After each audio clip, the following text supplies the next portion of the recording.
오늘 하나님이 주시는 말씀은 요한복음 12장입니다. 요한복음 12장 1절에서 8절까지 말씀입니다. 요한복음 12장 1절부터 8절 한 절씩 교독하겠습니다. 6월절 엿새 전에 예수께서 베다니에 가셨다. 그곳은 예수께서 죽은 사람 가운데 살리신 나사로가 사는 곳이다. 거기서 예수를 위하여 잔치를 베풀고 있었는데 나사로는 죽고 있었고 나사로는 식탁에서 예수와 함께 음식을 먹고 있는 사람 가운데 있었다. 그때 마리아가 매우 값진 순나드 향후 한 근을 가져다가 예수의 발에 붓고 자기 머리털로 그 발을 닦았다. 온 집안에 향유 냄새가 가득 찼다. 예수의 제자 가운데 하나이며 장차 예수를 넘겨줄 가룟 유다가 말하였다. 이 향유를 300데나리온에 팔아서 가난한 사람들에게 주지 않고 왜 이렇게 낭비하는가? 그가 이렇게 말한 것은 가난한 사람을 생각해서가 아니다. 그는 도둑이어서 돗자루를 맡아 가지고 있었으면서 거기에 것을 훔쳐내곤 하였기 때문이었다. 예수께서 말씀하셨다. 그대로 두어라. 그는 나의 장삿날에 쓰려고 간직한 것을 쓴 것이다. 가난한 사람들은 언제나 너희와 함께 있지만 나는 언제나 너희와 함께 있는 것이 아니다. 아멘. 아멘. 넘겨주시면 사진이 하나. 네. 예수님이 웃고 계시는 사진입니다. 제가 이번 주간에 이 새벽녘에 그 메모를 이렇게 해놓은 게 있어요. 그래서 메모지가 없어서 핸드폰 카톡에 새벽녘에 이렇게 하나님이 주신 그런 내용들을 이렇게 적어놓은 게 있는데 뭐냐면 교회가 무엇인가라는 거였어요. 교회가 무엇인가에 대해서 하나님이 저에게 이렇게 말씀해 주신 게 있는데 물론 여러분들이 다 아실 수도 있지만 저에게 하나님이 말씀하신 교회는 주님이 머리시다라는 거예요. 주님이 교회의 머리시다. 그리고 목사나 목사의 아내나 성도나 장로가 주인이 아니다 라고 말씀하셨어요. 그리고 나의 소견대로 교회가 움직이는 것이 아니다 라고 말씀하셨어요. 주님이 머리시기에 목사나 성도는 주님을 바라보면서 그분을 따르는 것이 교회다 라고 말씀하셨고 내가 좌지우지하는 게 교회가 아니다 라고 말씀하셨어요. 여러분 사장이 능력이 있으면 회사는 커지게 되어 있어요. 그런데 교회가 회사인가? 라는 거예요. 목사의 능력에 따라서 교회가 성장하고 부흥하는가? 주님은 아니다 라고 말씀하셨어요. 이단을 따르는 무리들이 굉장히 많아요. 거기에는 엄청난 행정력을 갖고 있는 사람들이 있고 인력을 가지고 있는 사람들이 있어서 굉장히 크게 이단들이 사람들이 많은 무리들이 따르는 걸 봅니다. 주님은 그것이 착각이라고 합니다. 능력에 따라서 교회가 움직이는 게 아니다라고 주님은 말씀하고 있어요. 그래서 뭐라고 했냐면 교회는 주님의 말씀에 순종하고 주님을 바라보고 따르는 것이다 라고 말씀하셨어요. 내가 만드는 게 아니다라고. 기준은 내 생각이 아니라 말씀이 기준이 되어야 되고 예수님이 기준이 되어야 된다.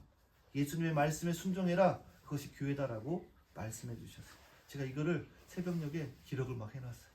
저한테 주님 주시는 말씀이에요. 정말 교회는요 목사가 계획해서 이끌어가 나가는 게 교회가 아니에요. 주님이 주님의 말씀에 순종하는 게 교회다라고 말씀해 주셨어요. 그러면서 성경 말씀에 이 사울과 다윗의 이야기가 있는 것을 보게 됩니다. 무슨 말이냐면 사울은요 사람을 의식하는 사람이었어요. 하나님을 의식하지 않고 사람을 의식하는 사람이었어요. 사무엘상 13장에 보면 이 길갈에 전쟁이 있었습니다. 이 블레셋과의 전쟁이 있었는데 사울은요 계획이 철저한 사람이었어요. 몇천 명은 여기에 놓고 몇천 명은 내가 데리고 가고 막 이렇게 하고 다 계획을 짰던 사람이었습니다. 그리고 사무엘이 어느 때에 그 약속한 때가 있었어요. 그때 사무엘이 와서 제사를 드리기로 이렇게 사울과 이야기가 되어 있었습니다. 그런데 사울은요, 사울이 그때가 되었는데도 사무엘이 오지 않는 거예요. 그리고 상황은 블레셋 사람들이 굉장히 많이, 딱 보니까 우리가 가지고 있는 병력과는 차원이 다른 그런 사람들이 모여 있는 거예요. 그러니까 백성들이 어떻게 떨겠죠. 그러면서 흩어지기 시작합니다. 그리고 백성들이 얘기했겠죠. 사울 이렇게 해서 안 됩니다. 뭐 이렇게 해야 됩니다. 저렇게 해야 됩니다. 사울이 마음이 너무 조급해지고 어떻게 될지 모르고 사무엘은 오지 않고, 그래서 어떻게 했어요? 본인이 자격이 되지도 않는데 제사를 하나님께 드리게 되는 범죄를 짓는 것을 보게 됩니다. 그리고 이 사울은요, 아멜렉과의 전투에서도 그런 범죄를 저지릅니다. 하나님이 모든 것들을 다 진멸하라고 했는데 그 중에 안 좋은 것들은 다 진멸하고 좋은 것들을 남겨둡니다. 왜요? 백성들과 함께 백성들과 같이 좋은 것 전쟁에서 이겼으니까 같이 이렇게 하려고 남겨놨던 거죠. 하나님 말씀에 순종하지 않았어요. 사람들을 의식하고 사람들에 따랐다라는 거죠. 그런데 다윗은요 달랐어요. 하나님을 의식하는 사람이었어요. 전쟁에 있을 때요, 사울은요 주님께 물었다라는 얘기가 없어요. 그런데 다윗은요, 전쟁에 있을 때 주님, 이 전쟁에 제가 나가야 됩니까? 나가지 말아야 됩니까? 이쪽으로 가야 됩니까? 저쪽으로 가야 됩니까? 그렇게 주님께 묻던 사람이 바로 이 다윗이었다라는 거예요. 누구를 의식해요? 주님을 의식했다라는 거예요. 우리 다음 세대들이 이렇게 아이들이 이렇게 앉아 있잖아요. 아이들이 막 놀다가 잘못을 하면 누구 눈치를 볼까요? 누가 먼저 딱 보여요? 네, 엄마 눈치를 딱 봅니다. 왜요? 항상 엄마가 지켜보고 있는 걸 의식을 하는 거예요. 엄마가 내가 이게 잘못한 거 알면 어떻게 해요? 혼날 거야. 그러니까 항상 의식을 하는, 눈치를 보는 거죠. 누가 웃는 거 보니까 그런 것 같아요. 찔리는 거죠. 네. 이렇게 아이들도 보면 무의식적으로 누구를 의식해요? 엄마를 의식해요. 부모님을 의식해요. 그러면 정말 우리가 하나님을 믿는 사람으로서 누구를 설교 제목이 뭐냐면 예수를 의식하라예요. 한번 따라서 해볼까요? 예수를 의식하라. 예수를 의식하라. 예수님을 의식하라. 우리가 늘 삶 속에서 예수님을 의식해야 돼요. 오늘 본문 말씀, 이 12장 말씀은요, 우리에게 너무나도 귀중한 말씀입니다. 6월절 열쇠 전에 베다니에서 어떤 사건이 있었죠? 지난주에 죽었던 나사로가 어떻게 됐어요? 살아난 사건입니다. 예수님이 이 동네에 가셔서 잔치가 이렇게 벌어지죠. 잔치가 있었어요. 그래서 예수님과 맛있는 것도 먹고 하는데, 마르다는 열심히 일을 했고, 이제 마리아는 어떻게 했어요? 매우 값진 순나드 향유 한 근을 가져다가 예수님의 발에 부었다. 그리고 머리털로 닦았다라고 했어요. 다른 본문에 보면 이게 뭐 300데나리온 이렇게 얘기도 하고, 그러니까 이게 뭐냐면 1년치 연봉을 얘기합니다. 이 마리아가 뭐 한 번에 다 준비는 못했겠죠. 매일매일 준비해서 1년치 연봉을 준비했던 거죠. 그래서 그것을 예수님 발 앞에 부었던 겁니다. 왜 그랬을까요? 이 귀한, 다른 사람들이 야, 그렇게 귀한 거 가난한 사람 주지 왜 예수님께 부었어? 라고 얘기하듯이 우리도 의문이 가잖아요. 왜 이 마리아가 이렇게 예수님에게 귀한 것을 그렇게 부었을까? 뒤에 보면 예수님이 뭐라고 했냐면 나의 죽음을 준비한, 십자가 죽음을 준비하는 거다라고 말씀하셨어요. 근데 이 마리아의 마음은 어땠을까라는 거예요. 어떤 마음을 가지고 있었기에 이런 행동을 했었을까라는 거죠. 우리가 성경을 11장도 읽고 우리가 12장도 읽어보면 사람들이 예수님을 믿었어요. 그 뒤에 12절 또 13절에 보면 사람들이 모여서 어떻게 했냐면 종려가지 나무를 흔들면서 호산나 부르면서 뭐라고 했냐면 주님의 이름으로 오시는 이에게 복이 있기를, 이스라엘 왕에게 복이 있기를 하고 외쳤어요. 예수님이 왕이시라는 거 알았어요. 그리고 막 사람들을 보는 앞에서 흔들었어요. 그런데 이 무리가 어떤 사람이었는가? 18절에 이렇게 기록을 합니다. 이 사람들이 어떤 사람이었냐면요, 예수님을 맞으러 온 이 사람들은 예수가 이런 표징을 행하셨다는 말을 들었기 때문이다 라고 했어요. 나사로를 살렸어요. 병자들을 고쳤어요. 그러니까 사람들이 모였다라는 거예요. 무슨 말이에요? 진짜 예수님을 믿지 않았다라는 거예요. 표적을 보고서 따라왔다라는 거예요. 그런데 이 마리아도 어땠어요? 예수님이 부활하셨을 때, 예수님이 마지막 날에 우리가 다 죽고 나서도 마지막 날에는 주님 우리를 살리실 거라는 믿음이 있었지만, 지금 내 현재 삶 속에서 내 오빠를 살리실 거라는 믿음은 없었어요. 그런데 주님이 그를 살려주셨어요. 그것을 경험하고 행했던 것이 바로 이 오늘의 장면입니다. 여러분, 우리가 알죠. 예수님이 나를 구원해 주셨고, 또 분명히 우리에게 마지막 때 주님 오시는 그날 우리가 다 부활할 것을 믿고 천국에 갈 것을 다 믿어요. 그런데 중요한 건 뭐예요? 내 지금 현실 속에서 그 주님이 함께하고 있는 걸 경험하는가라는 거예요. 다 알죠. 우리가 믿고 있는 주님이 정말 창조주이시고 부활의 주님이시다라는 걸 다 알아요. 근데 내 현실 속에서, 내 힘들고 어려운 이 삶의 현실 속에서 그 주님과 날마다 만나고 있는 거예요. 그것을 주님이 말씀하시는 거예요. 이런 사건들이 일어난 뒤에 예수님 말씀을 하십니다. 너네가 밀알 하나가 땅에 떨어 죽지 않으면 한 알 그대로 있고 죽으면 열매를 많이 맺는다. 그러면서 말씀을 쭉 하세요. 나를 섬기려고 하는 사람은 누구든지 나를 따라와라. 내가 있는 곳에는 나를 섬기는 사람도 나와 함께 있을 것이다. 누구든지 나를 섬기면 내 아버지께서 그를 높여주실 것이다 라고 말씀. 쭉 사람들에게 말씀을 선포하십니다. 그런데 어떤 현상이 일어나는 줄 아세요? 그렇게 예수님을 쫓아왔던 사람들이요, 예수께서 그렇게 많은 표징을 그들 앞에 행하셨으나 그들은 예수를 믿지 아니했다라고 기록을 합니다. 38절에 막 표징을 따라서 왔던 사람들이 예수님께서 말씀하시니까요, 그 말씀을 믿지 않는 거예요. 오늘날도 마찬가지예요. 우리가 예수님을 그냥 알고 그냥 이렇게 알고 있는 거하고 하나님의 말씀을 믿는 거하고 다를 때가 너무 많아요. 여러분, 하나님의 말씀, 이 말씀을 여러분 진짜 믿으시고 이 말씀에 오늘 찬양처럼 어떻게 해요? 순종하고 순복할 수 있는 저와 여러분 될 수 있기를 간절히 축복합니다. 아멘. 많은 무리들이 쫓아갔던 그 예수님, 그러나 정작 말씀 앞에서는 다 믿지 않는 그런 사람들. 내 현실 속에서 이 문제를 가지고 하나님 너무 힘듭니다, 괴롭습니다. 그러나 하나님이 해결해 주실 거라는 믿음이 없는 거예요. 기도하지 않아요. 왜요?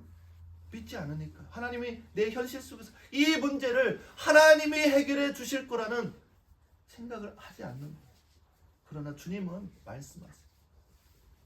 너의 현실 속에서 주님은 역사하시는 분이다. 살아서 역사하시는 분이다라고 우리에게 말씀해 주시는 거예요. 여러분, 오늘 12장의 43절에 뭐라고 되어 있냐면, 그들은 하나님의 영광보다도 사람의 영광을 더 사랑했다라고 되어 있어요. 제가 처음에 이렇게 말씀드렸던 것처럼 주님을 의식하지 않고 사람을 의식해요.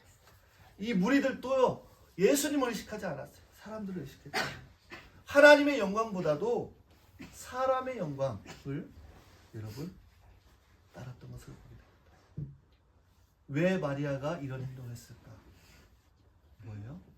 주님을 사랑하기 때문에. 그 사랑이 있었기에 그 향유를 부었던 거예요. 우리는 늘 얘기하죠. 그리스도인이라면 삶을 살아야 돼. 그리스도인답게 삶을 살아야 돼. 왜 안 될까요? 왜 안 될까요? 주님의 그 사랑을 우리가 경험하지 못했기 때문입니다. 마리아에게 누가 그 향유를 주님께 부어라고 얘기했나요? 아니에요. 그 스스로가 그 마음 가운데 우러나서 예수님께 그 향유를 부었던 거예요. 그 이유는 예수님을 사랑했기 때문에 그렇습니다. 여러분, 아무도 알아주지 않고 아무도 생각하지 않는 그 뒷면에서 섬기고 봉사하는 사람들이 얼마나 많이 있어요. 왜 그런 사람들이 그렇게 자기를 드러내지 않고 섬길까요? 왜요? 주님의 사랑을 경험해. 주님을 사랑하기 때문에 아무도 나를 알아주지 않는 곳에 가서도 섬기는 거예요. 사랑을 베푸는 거예요. 손해를 보는 거예요. 그게 예수 그리스도를, 예수님을 의식하는 삶이다라는 거예요. 여러분, 우리가 말씀 앞에 서야 됩니다. 내 감정, 내 생각 그냥 내보낼 때가 얼마나 많이 있어요. 자녀들에게, 또 내 가까운 사람들에게 내 감정들을 막 쏟아놓고 화를 내고, 여러분, 말씀 안에 우리가 서 있을 때 그 말씀으로 나를 다스리고 내 입술을 다스리고 주님 말씀에 순종하는 것, 삶이 우리의 삶이 되어야 되는 거예요. 그래서 말씀 앞에 이 마리아처럼 무릎을 꿇고 주님 말씀하여 주십시오. 내 이 감정, 하나님 이 말씀 앞에 순종하기 원합니다. 내 마음대로 말하지 않고 내 감정대로 말하지 않고 하나님 생각하지 않도록 주여 이 말씀 앞에 내가 엎드립니다. 주님 도와주십시오. 그것이 말씀 묵상입니다. 내가 오늘 이 말씀을 묵상하고 거기서 주님이 말씀하시는 걸 가지고 내가 그날 하루 그 하나님을, 그 주님을 경험하는 삶이 되어야 된다는 거예요. 그것이 말씀 묵상하는 이유인 거예요. 날마다 말씀 속에서 나에게 말씀하시는 그 하나님을, 그 주님을 경험하는 거죠. 치유의 하나님을 내가 오늘 말씀 속에서 묵상했다면 그 치유의 하나님이 내 삶 속에서 경험되어져야 되는 것이죠. 그것이 진짜의 삶이, 그리스도의 삶이다라는 거예요. 여러분, 정말 무서운 것이 뭔지 아십니까? 주님이 없이도 우리는 신앙생활을 할 수 있다는 거예요. 주님이 없이도 리더가 될 수 있다는 거예요. 여러분, 사울, 하나님이 없어도 왕이었어요. 그가 명령하면요 군대가 움직였고 사람들이 다 절했던 그런 모습을 봅니다. 주님이 없어도 가능한, 교회도 마찬가지. 주님이 없어도 교회는 잘 성장할 수 있다는 거예요. 성도도 마찬가지. 그게 가장 무서운 거라는 거예요. 다윗과 같이 하나님 마음에 합한 사람이 되어야 된다는 거예요. 여러분, 교회가 중요한 것이 아니라 그 교회 안에 있는 그 성도들이 정말 하나님 마음에 합한 사람입니다. 목회자가, 성도들이 정말 하나님 마음에 합당한 사람입니다. 그것이 너무나도 중요한 우리 시대에 살고 있습니다. 여러분, 요즘 이단들이 계속 TV에서 방영도 되고 나오잖아요. 거기 가는 사람들이 안 믿는 사람들도 있겠지만 대부분의 사람들이 그리스도인들이 갑니다. 교회에서 체험받지 못했던 사람들이 그곳에 가서 뭔가 체험을 받고자 가는 거예요. 신천지의 타겟이 누굽니까? 그리스도인들이죠. 교회죠. 주님이 없어도 그렇게 성장합니다. 여러분, 우리 안에 예수 그리스도가 있기를 간절히 축복합니다. 예수 그리스도가 있어서 우리 아이들이 잘못하면 엄마 눈치를 보듯이 내가 뭐 얘기했을 때 뭔가 거리낌에 대해서 주님의 의식할 수 있는, 이렇게 말하면 안 되겠지, 이렇게 생각하면 안 되겠지, 그런 주님을 의식할 수 있는 저와 여러분이 될 수 있기를 간절히 축복합니다. 그게 진짜 주님이 원하시는 삶인 것을 우리가 오늘 본문 말씀 속에서 보는 거예요.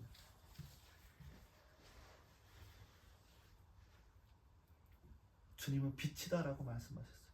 여러분, 우리 안에 주님의 빛이 없으면요 어둠밖에 우리가 나타낼 수가 없는 거예요. 여러분, 우리가 가지고 있는 것에서 우리가 흘러나오게 되어 있어요. 내 안에 무엇이 채워져 있는가에 따라서 우리가 내 삶에 그것이 흘러나옵니다. 여러분의 삶에 주님이 채워줄 수 있기를 간절히 축복합니다. 주님의 빛이 가득할 수 있기를 바랍니다. 우리 다음 세대들, 여러분들이 엄마 눈치 보는 것처럼 누구의 눈치를 봐야 돼요? 예수님의 눈치를. 예수님이 어떻게 하실까? 예수님이라면 이 상황에서 어떤 말을 할까? 그렇게 우리가 생각을 해야 됩니다. 사람의 눈치를 보는 인생을 살아가면 안 돼요. 그러면 주님을 제대로 믿는 게 아니다라고 오늘 본문은 말하고 있는 거예요. 입술로는요 정말 잘 믿는 것 같아요. 얼마나 무리들이 막 정면하고 가지 흔들고 호산나 외치면서 주님이 왕이십니다 막 했는데 믿음이 없었어요. 보이는 것에 여러분 정말 하나님을 찬양하고 입술로 주님을 높이고 그런데 삶에서는 짜증 부리고 막 내 하고 싶은 대로 다 하면서 주님은 예배한다고 하고 여러분 이게 지금 이 무리들의 모습과 다를 바가 어디 있어요? 그냥 정말 사람들을 고치고 나 죽은 사람을 살리고 하니까 거기에 그냥 혹해서 따라가는 거예요. 주님을 제대로 믿지 못하. 말씀을 정리하려고 합니다. 여러분 예수님을 의식하는 삶을 사시기를 축복합니다. 그것이 진짜 우리의 신앙의 모습이다라는 거예요. 주님을 사랑할 때 예배하게 되는 거고요. 주님을 진짜 사랑할 때 다른 사람을 섬길 수 있는 거예요. 주님을 사랑할 때 자기가 귀하게 여겼던 것도 드리는 거예요. 주님을 사랑할 때 여러분 전도하고 봉사하고 말씀을 묵상하고 여러분 이러한 이 마리아도 주님을 알고 있었지만 또 이렇게 또 나사로를 통해서 또 살리시는 그 주님을 경험했던 것 같아요. 우리의 신앙도 그런 단계들이 있는 이렇게 말씀을 통해서 주님을 만나고 경험하면서 주님이 오시는 그날까지 그리스도의 장성한 분량까지 우리가 성장해 나가는 교회와 또 우리 모두가 될 수 있기를 간절히 축복합니다. 아멘. 기도하겠습니다.